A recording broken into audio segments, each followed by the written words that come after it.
50 साल एक लंबे इंतजार के बाद इंसान एक बार फिर से चांद की तरफ जा रहा है। तो आखिर नासा का ये आर्टेमिस 2 मिशन इतना ज्यादा ऐतिहासिक, इतना स्पेशल क्यों माना जा रहा है?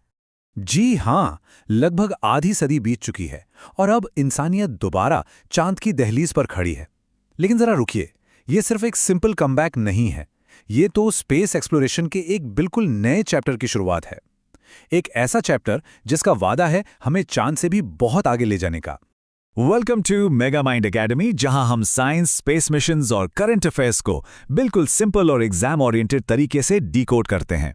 तो आज हम नासा के इसी हिस्टोरिक आर्टेमिस 2 मिशन के हर एक पहलू को एकदम डिटेल में समझेंगे।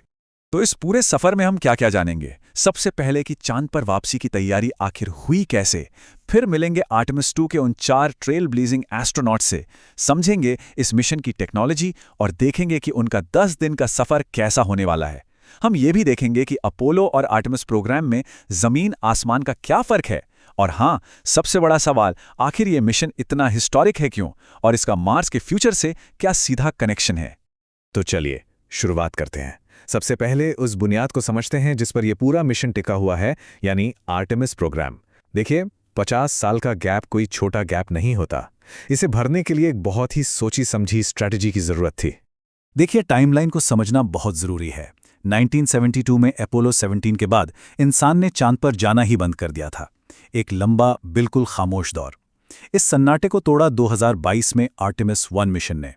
ये एक अनक्रूड, यानी बिना इंसान वाला एक सफल टेस्ट फ्लाइट था। इसने साबित कर दिया कि हमारी टेक्नोलॉजी अब रेडी है, और अब आर्टेमिस 2 उसी रास्ते पर पहली बार इंसानों को लेकर जा रहा है। तो सवाल उठता है, आर्टेमिस आई और I2 में आखिर फर्क क्या है? बहुत सिंपल है। ऐसे समझिए कि आर्टेमिस आई एक तरह का फाइनल ड्रेस रिहर्सल था, जिसमें दुनिया के सबसे पावरफुल रॉकेट SLS और ओरायन स्पेसक्राफ्ट को डीप स्पेस के टफ कंडीशंस में टेस्ट किया गया। और अब आर्टेमिस 2, ये है असली शो। यहाँ 4 एस्ट्रोनॉट्स के साथ ओरायन के लाइफ सपोर्ट सिस्टम्स, मतलब सांस लेने से लेकर कैबिन प्रेशर तक हर चीज की रियल लाइफ में परीक्षा होगी। एक बात याद रखने वाली है, ये एक फ्लाई बाय मिशन है, लैंडिंग नहीं। वो काम आर्टेमिस 3 का होगा। चलिए अब मिलते हैं उन 4 बहादुर लोगों से, उन पायनियर्स से, जिनके कंधों पर इस नए चंद्रयुग को शुरू करने की जिम्मेदारी है। ये सिर्फ एस्ट्रोनॉट्स नहीं हैं, ये आने वाले कल का, हमारे फ्यूचर का प्रतीक है। मिशन की कमान संभाल रहे हैं कमांडर रीड वाइसमैन, एक एक्सपीरियंस्ड नेवी कैप्टन जिनकी लीडरशिप इस कॉम्प्लेक्स मिशन को गाइड करने वाली है।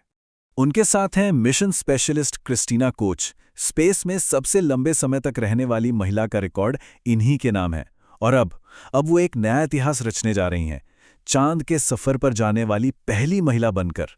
पायलट की सीट पर हैं विक्टर ग्लोवर, एक शानदार टेस्ट पायलट और चंद्र मिशन का हिस्सा बनने वाले पहले पर्सन ऑफ कलर। ये मिशन इस बात का सबूत है कि स्पेस एक्सप्लोरेशन अब किसी एक देश या रंग तक सीमित नहीं, ये पूरी इंसानियत के लिए है। और इस क्रू को कंप्लीट करते हैं कनाडा के जेरेमी हैंसन। ये उनकी पहली स्पेस फ्लाइट होगी, जो साफ साफ दिखाता है कि ये मिशन सिर्फ एक देश का नहीं, बल्कि इंटरनेशनल कोलैबोरेशन की एक बेहतरीन मिसाल है। ओके, तो अब थोड़ा टेक्निकल होते हैं। चलिए इस मिशन के बिल्कुल कोर में चलते हैं, इसकी टेक्नोलॉजी और इसका पूरा सफरनामा। आखिर ये 4 लोग धरती से लगभग 4 लाख किलोमीटर दूर जाएंगे कैसे, और इससे भी जरूरी, वापस कैसे आएंगे? इस मिशन की असल ताकत है ये पावर हाउस जोड़ी। पहला स्पेस लॉन्च सिस्टम या SLS, इंसानियत का बनाया अब तक का सबसे पावरफुल रॉकेट, और इसके बिल्कुल टॉप पर बैठा है ओरायन स्पेसक्राफ्ट। ये एस्ट्रोनॉट्स का घर भी है और डीप स्पेस में उनकी लाइफलाइन भी। तो ये 10 दिन का सफर आखिर दिखेगा कैसा? चलिए स्टेप बाय स्टेप देखते हैं। लॉन्च के बाद क्रू लगभग 1 दिन अर्थ के ऑर्बिट में ही रहेगा और ओरायन के सारे सिस्टम्स को मैन्युअली चेक करेगा। जब सब ऑल क्लियर हो जाएगा, तब ओरायन अपना इंजन फायर करके चांद के रास्ते पर निकल पड़ेगा।